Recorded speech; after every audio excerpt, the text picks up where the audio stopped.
નામ તમારું? જસુબેન. જસુબેન, આ કઈ સોસાયટી છે? ગોપીનાથ સોસાયટી. તકલીફ શું છે આ સોસાયટીમાં? આ ગટરની. કેટલા સમયથી તકલીફ છે? આ તો લગભગ 6-7 મહિનાથી છે. આમ નામ કોઈ આવતું નથી. શું શું તકલીફો છે? ગટરનું પાણી ઉભરાય છે? પાણી ઉભરાય છે. આ બધી ગંદકી કેટલી બધી આગળ આવી. જો પાણી ભરાય છે બધાને. હલવું પડે છે? હે ઉપર છે ને હાલવું પડે. જો આ પાણીમાં હાલવી છે, ગંધાય, છોકરા બીમાર પડે છે.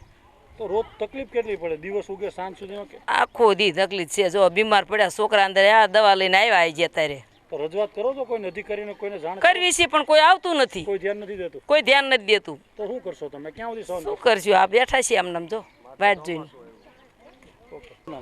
અશોક. અશોકભાઈ, કઈ સોસાયટી છે? આ ગોપીનાથ સોસાયટી છે. આ કયા વિસ્તારમાં આવેલી છે? આ ભાંભણ રોડ અક્ષરવાડીની પાછળ આવેલું છે. સમસ્યા શું છે આ વિસ્તારની અંદર? સમસ્યા છેલ્લા 12 મહિનાથી બહારની 2-3 સોસાયટીનું પાણી આવે છે, ગટરનું. જે પાણી અમારા ઘરમાં આવે છે તેના હિસાબે આ સોસાયટીના 35-40 પરિવાર છે જે ઘરમાં રહી શકે એમ નથી. મુખ્ય દરવાજા પાસે પણ ગટરનું પાણી જોવા મળ્યું હતું? હા, જરૂર. એમાંથી તમારે પસાર થવું પડે? હા, એમાંથી જ અમારે દરરોજ પસાર થવાનું. અમારા નાના બાળકો છે. ગટરના પાણીના હિસાબે આસપાસમાં રહેતા હોય તો તકલીફ કેટલી પડે તમને લોકોને? ઘણી તકલીફ પડે છે. કોઈ મોટું વાહન નથી આવી શકતું કે નથી કોઈ છોકરા હાલીને જઈ શકતા.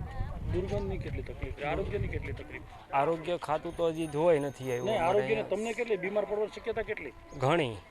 અને એની જવાબદારી કોણ લે? આ છેલ્લા 12 મહિનાથી આ તકલીફ છે તો એની જવાબદારી કોણ લે છે? અમે રજૂઆત કરી હતી. અમે નગરપાલિકામાં કરી છે, પાણી પુરવઠામાં કરી છે, કલેક્ટર સાહેબને કરી છે. અમે કંઈ રજૂઆત બાકી નથી રાખી. રજૂઆત તો કરી છે. જવાબ એવું મળે છે કામ ચાલુ છે, થઈ જાય છે. કામ ચાલુ થાય છે પણ કોઈ નિકાલ આવતો નથી. અત્યારે હાલ તમે જોઈ શકો છો, આટલું જ પાણી, આટલી જ ગંદકી છે અહીંયા અને 35 પરિવાર જીવે છે. 1 વર્ષથી તમે રજૂઆતો કરો છો, હેરાન થાવ છો, હજી નિરાકરણ નથી. હજી નિરાકરણ નહીં આવે તો હવે શું કરશો તમે? ક્યાં સુધી સહન? હવે અમે આ સોસાયટીના 35-40 પરિવારના લોકો જે છે, બાળકો, મહિલાઓ સહિત આ મરણાત ઉપવાસમાં બેસી જશું એવું નક્કી કર્યું છે. ઓકે. શું નામ તમારું? પટેલ વિપુલભાઈ. વિપુલભાઈ, આ કયો વિસ્તાર છે અને આ કઈ જગ્યા ઉપર આવેલો? Bhambhan road Gopinath resident society છે.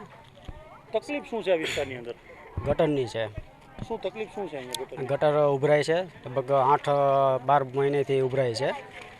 કોઈ એનો નિકાલ થતો નથી. ગટર ઉભરાય છે તો ગટરનું પાણી અત્યારે જે ફરી વળ્યું છે મુખ્ય દરવાજા ઉપર સોસાયટીની અંદર, તકલીફ કેટલી પડે તમને લોકોને? તકલીફ બહુ પડે છે. છોકરાઓ રોગચાળામાં છે. હિસાબે અરજી તો ઘણી આપેલી છે સાહેબ, પણ કોઈ સાંભળતું નથી. નગરપાલિકામાં ઘણી જગ્યાએ દીધેલી છે. ક્યાં સુધી અરજી કરશો? હવે થાકી ગયા છીએ અમે. તો શું કરશો?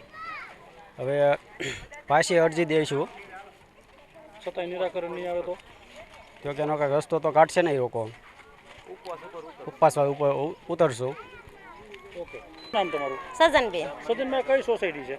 ગોપીનાથ સોસાયટી. ગટરના પાણીની તકલીફ કેટલી છે અહીંયા? બહુ તકલીફ છે. નાના છોકરા અમારા માંદા પડી જાય છે અને પાણી તો તમે જોવો 2 દી સારું કરીને એમને ઉભરાઈ જશે, એમને ભરાઈ જાય છે પાણી અને રહેવાતું નથી બાસે. કેટલા સમયથી આવી રીતે હેરાન થાવ છો? અમે 6-7 મહિને કાં 6-7 મહિનેથી એક ધારું શરૂ છે એમને 2 દી માન સારું કરવા આવે 2 દી સારું રહે, પાછું એનું એ થાય છે ભાઈ. રજૂઆતો કરો છો કોઈને? અધિકારીઓને? કેટલી દાન જઈ આવ્યા અમે. કોઈ સાંભળતું નથી, કોઈ આવતું નથી? ના, કોઈ આવીને જોઈને વયા જાય, કોઈ કાંઈ કરતા નથી. ઓકે.